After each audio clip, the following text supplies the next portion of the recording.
And there's to be another meeting of the National Public Health Emergency Team again today, and mask wearing for primary school children is expected to be one of the topics they'll discuss. Paul Cullen is health editor of the Irish Times. Good morning, Paul. Good morning. Mask wearing for primary school children, what is NPHET likely to consider and why? Well, they have considered it before, and there has been a lot of focus on schools, obviously, with primary school children having the highest rates of infection over the last while. In the past, they've decided against that. Mask wearing is required for second level, but the problem about introducing for younger children is at what point you would introduce a cut-off. Would it be in the entire primary school or in part of it? And if that were the case, how would you segregate those pupils?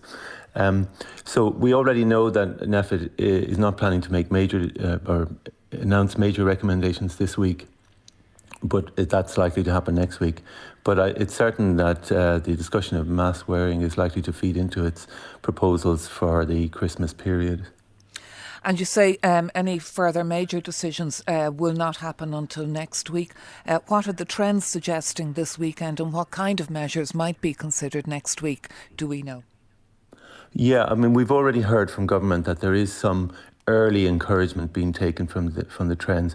There's some flattening of the curve in terms of case numbers, in terms of numbers in hospital, in terms of test positivity. We're seeing that the rate of increase is slowing down. It's fair to say the situation is still very uncertain and tentative, but I think it allows the space to public health officials to continue with some approaches, which is, for example, hammering home the public health message and trying to encourage people not to socialise as much in the run-up to Christmas, while also exploring other measures in the shorter term and in the medium term, which could further bend the curve. So they could include mask wearing among children. They could include further restrictions on the level of mixing that might be allowed, to go back to a situation where we were before. And in the longer term then, to roll out boosters as fast as possible, because we are seeing in individual age groups the impact of boosters, for example, among the very old, and now as you go down the age groups, we're seeing a bending of the curve early but encouraging. So between those two measures, I think there's probably a likely consensus among the public health officials that we can achieve that flattening of the curve, most probably, and even with the run-up to Christmas, without the need for further restrictions. That's the way it's looking at the moment, but as I say, this could change very, very easily and very quickly.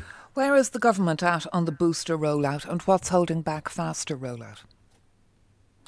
It's a very complicated process in terms of different age groups being approved, recommended first of all by the National Immunisation Advisory Committee, and then approved within government, and then operationalised by the HSE, and it's certainly taking some time.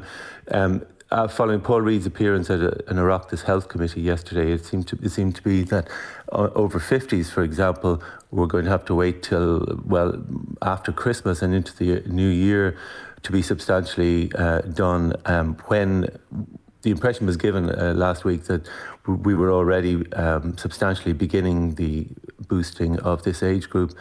So if anything can be done to speed up that process, well, that's going to help. As I said, boosting in individual groups is showing an impact both abroad and beginning to show an impact here. Another further encouraging sign maybe, but it's not for the short term, is that the European Medicines Agency is probably going to give the go-ahead to vaccines for children aged 5 to 11 either today or tomorrow. And once that's up and going, but probably won't be till the new year, that could make an impact in cases among younger children.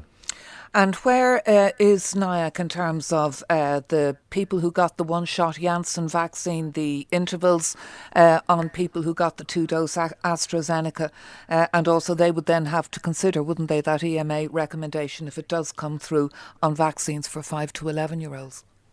Yeah, Paul Reid said yesterday that the HSE was still awaiting instructions in relation to Janssen. For people with underlying conditions who might have got Janssen, that's only a small proportion of the 360,000 people who did, they can get a booster after 3 months, and it's not clear how many have done so far. But for the broader mass of people within age groups, we're still awaiting a recommendation from NIAC on how soon that should be done. As we know in other countries, both on either side of the Atlantic, boosters have been given to people who receive Janssen between 1 and 2 months after their initial vaccine. But we're still waiting for a recommendation on that from our own authorities.